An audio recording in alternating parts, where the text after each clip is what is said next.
Now joined by Momodou Sabally, UDP member, also former Secretary General and Head of the Civil Service. Sabs, thank you for coming.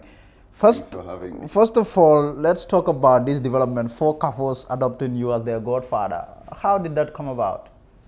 Well, I guess it's a result of my activities in the UDP, and I love dealing with the communities at the very grassroots. And UDP has a very vibrant social media network, especially in WhatsApp, and I do really communicate a lot. And for the past 2 months or so, every weekend I'm in the country. So some of these towns and villages around the country just appreciated what I'm doing for the party and decided to honor me. It's an honor. How many people are we talking about? Well, we have at least 7 towns and villages. We have Sami, Tampongkunda, the whole of CRR North. They adopted me as their brother. Bakang in Jokadu, Chamen Nyanija, which is Sidi Njai's hometown actually. Yes. Bakau Bremen, in Bakau you have Sabally sisters, and I think it's the Kali end. And there's a village in Badibu, Balengo, who actually did not make it at the ceremony over the weekend. Another very ceremony, another group of women from Wellingara came and did the honors. They want to adopt me as their father, alhamdulillah. So this issue of godfather, what does it entail? I would not call it godfather as such, you know. It's what my wife because calls, if you say father has to do with something that is biological, so godfather would be the appropriate. It doesn't have to be. I was just going to approach my wife Jay and her paper she presented at World Book Day a couple of years ago on this concept of lost in translation. Yes. There are certain terms in our local language you cannot fully translate. You cannot fully translate them. English. So I think the better term would be honorary father. Honorary father. Yeah, exactly. They're honoring you by adopting you as their father. It has nothing to do with biology. It's just an honor. They appreciate what you do. They're happy about what I'm doing for our common cause, and that is the politics of the United Democratic Party, the government in waiting. But do you have a TOR? What does it entail? Well, it's basic, Laminja. If you're born and raised in our local communities, you know it's an honor. There is an honor bond between you and those people. Naturally, I would have to practically do the christening, kulli. I would have to organize a ceremony. And if they have stuff in their towns and villages, I am obliged to go and join them. And if I have my own events too, I should extend the honor to them. Now, in terms of these people coming to you to say that you are their honorary father, as you would want to put it. Yes. I mean, in terms of the party, your party, UDP, how does that affect positively or negatively in terms of the support base of your party? Well, it's actually... are these people UDP supporters or...? They are overwhelmingly so. It's a shot of adrenaline into our party politics, like the party leader and Secretary General Allah Yusin Rabo said at the occasion. The party rates and adornment in the party, and it creates a lot of excitement. If you look at the pulsating energy, verve and vivacity at the Manjai Bureau that day, even those who are not part of this now want to be part of this. I just saw breaking news as a community that has adopted Mayor Rohilo as their mother. She also has a group. Ibrahim Adiba has, Talib Bensouda has, Lamin Dambundiba has, Same Pachonki, which was actually part of the ceremony over the weekend. They adopted Aja Binta Jabi as their mother. So it's all over. It is nothing new in the party, but it's very good for our politics. It's very good for the politics. It is. It is helping the party in terms of support. Absolutely, yes. Your party leader was there. This was a big event on Sunday. UDP leader Darboe, he spoke there, and he said a lot of things. And then at some point he said, nobody loved this country more than him.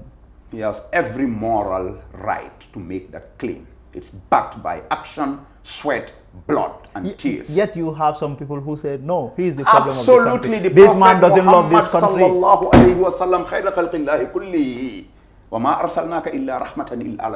brought him as a mercy for all creation, not just even human, but even those who disbelieve. Some people still hate him. That is natural. But Darboe is not the prophet. I know he is not, but I'm giving you a bigger example. If people can hate the prophet, they can they can hate anybody.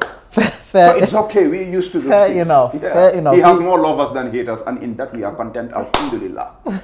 He addressed an issue, a very controversial issue, the issue of the draft. Yes. There, for the first time, he spoke about the talks that are around it. I mean, he came, declined to speak at the airport. I mean, that was a report that we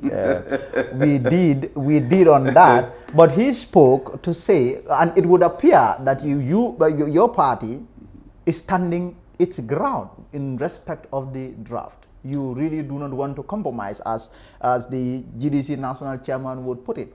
Yeah, I think Darboe spoke very clearly, very authoritatively, with steel determination, and he has the intellectual, moral, political right and grounding. He's on terra firma.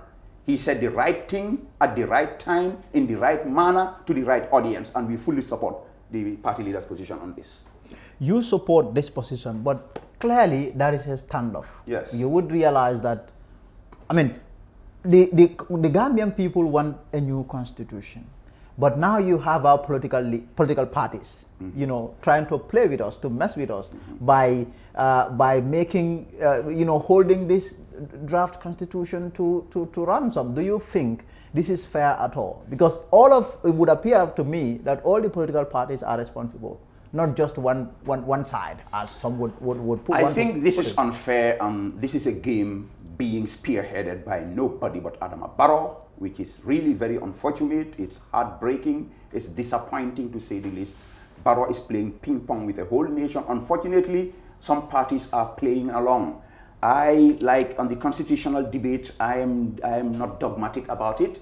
In fact, I respect the views of all parties, but I take the position of my party, and I'm actually against those who are trying to insult people who oppose the draft. I saw certain headlines. I think it's completely unethical in a democratic setup. People have the right to disagree. Yes. But for Barrow, morally, he's completely bankrupt for having promised the country a new dispensation, a new constitution, to do away with self-perpetuation, and then comes out and thwarts the constitutional process and pays his way to kill this constitution, and then want us to go and play good luck games.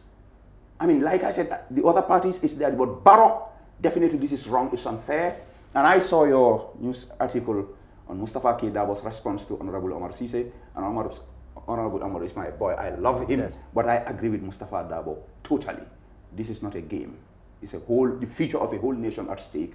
These people should not play with us. Now, how about the urgency of triggering in a new constitution? Because some of the political parties and their leaders, their contention or argument is that, why don't we allow President Barrow to have his wish for the sake of the urgency of having it? Because if you don't have it now, you are not promised that you are going to ever have it. That is no guarantee that when another person takes charge in December, he too can come and say, the issue of retroactivity, I'm not fine by that. And that will present clear problems for the whole nation. I quoted your Fatu Network article, the opinion by Mustafa K. Darboe, for a reason, because the reasoning is well articulated.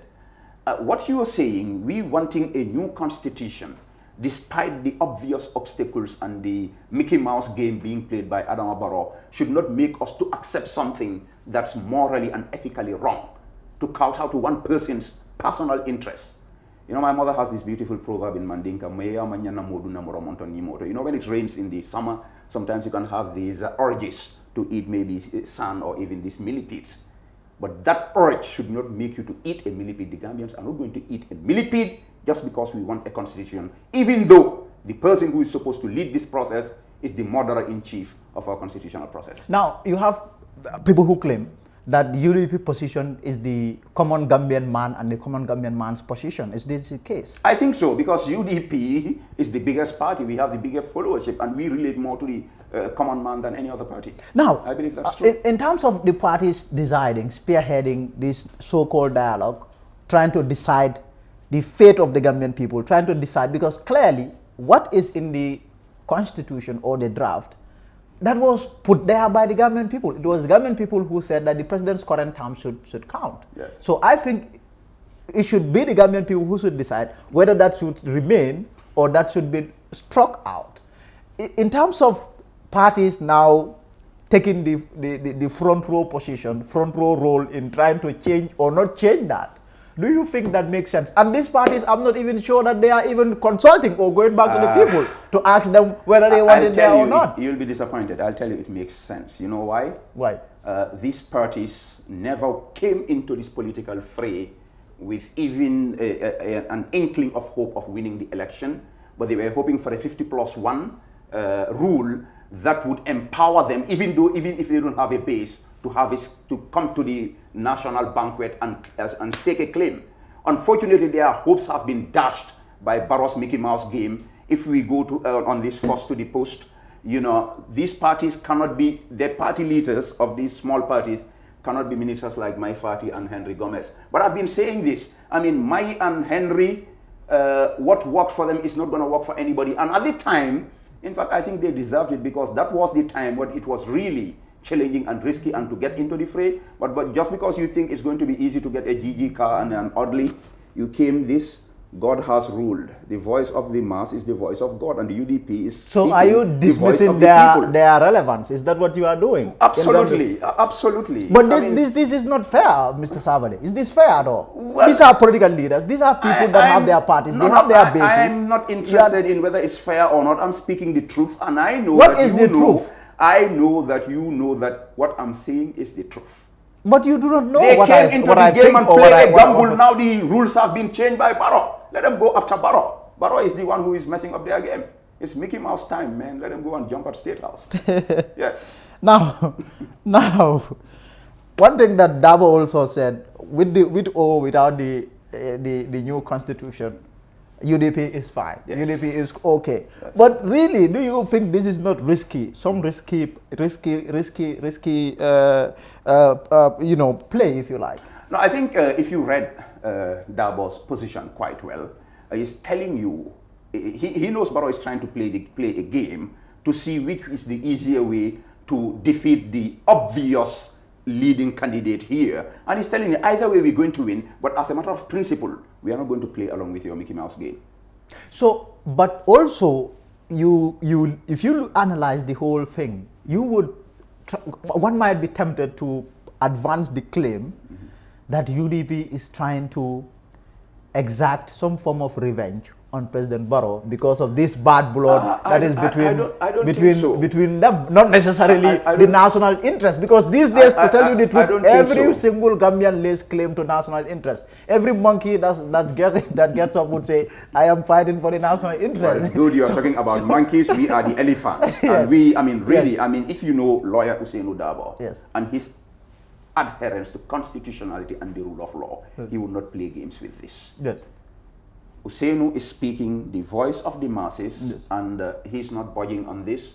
But back to your quotation, he's saying, take whichever path you want to take you.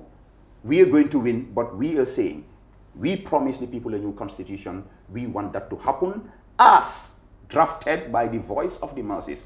We don't want anybody to play games with the voice and wishes and sacred desires of the Gambian people. Now, should the draft constitution fail to make its way, and then December gets here, and then we go by the 1997 constitution, and then Darboe wins, for Darboe to also, because consistency in this Gambia is always a problem. I hardly find it. I hardly find it when it comes to our country. What I'm saying, the question is, yes.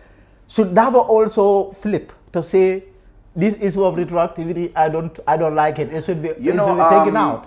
You're talking of lawyer Ousseynou Darboe. Yes. I once quizzed a lawyer, yes. on these issues of constitutionalities regarding elections. And at the time, Darboe had a lot of power. I was not UDP then. In fact, I was fighting with them. Yes. But I asked this guy, I mean, yes. Couldn't Darboe play certain tricks with the constitution to make things a little bit better for him? He told me, Sabally, I know lawyer Darboe. He would never, ever play with the law. And I believe that to be the truth, and I've seen that in him. You believe that? I believe that 100%. But I believe President Barrow, when he said he was going to serve for 3 years, I looked at him and said, oh, this man is an innocent man. This man meant what he is really saying. He said 3 years, only for him to flip. But so you could see, and I was shocked. And I was shocked that Barrow did that. So look, you could see that the Gambian politician is not one to be trusted. You don't want to use Barrow as a yardstick for all Gambian politicians. And I think the issue of 3 years and 5 years, important as it is It's nothing compared to the Constitution. And that's what everybody is crying. We wanted this. We did not want the 1997. We wanted something. And Barrow himself used this as part of his excuses for wanting to stay for 5 years. For Allah's sake. This cannot be good. They can't whitewash this in any way. It's wrong. It's wrong. What do you make of the involvement of Goodluck Jonathan in all of this? My good friend, Goodluck. You know, really, I'm disappointed. I think Goodluck doesn't have what it takes. At least somebody I know, I've interacted with at close quarters when I was a presidential affairs minister. From the beginning, I knew it was going to fail. Goodluck doesn't have what it takes to make any such thing work. Why do you say so? I know what is wrong with him. I mean, I don't think he has the intellectual acumen or even the moral stamina to drive such a process. And I think, I mean, I would not say they use the same language, but if you looked at the reasoning of PDIS, they were like, okay, no, we can do this. We don't need a third party. Chaps, thank you very much for coming. Thanks for having me. Thank you. That's Momodou Sabally, former Presidential Affairs Minister, now a prominent member of the Opposition United Democratic Party. Government in waiting. Yes. Okay, good luck. Good luck to that. So and now I will bring you a story there which has to do with PPP.